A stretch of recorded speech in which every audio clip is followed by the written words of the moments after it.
dikasih yang kalem-kalem terlebih dahulu spesial bersama konco-konco Kasa Bose.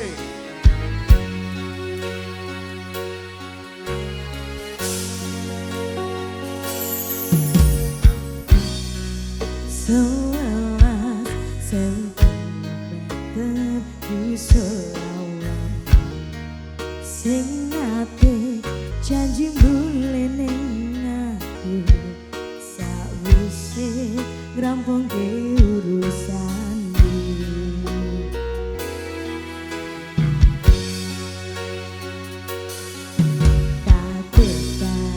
TKT Masya Allah ngalami ade minus siji mosora ditemendi mikatku mong pengen milih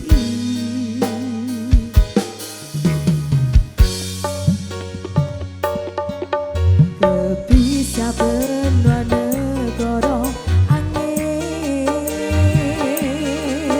gayo tresna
Ise kebayang-bayang, ise dadi kenang.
wong liya.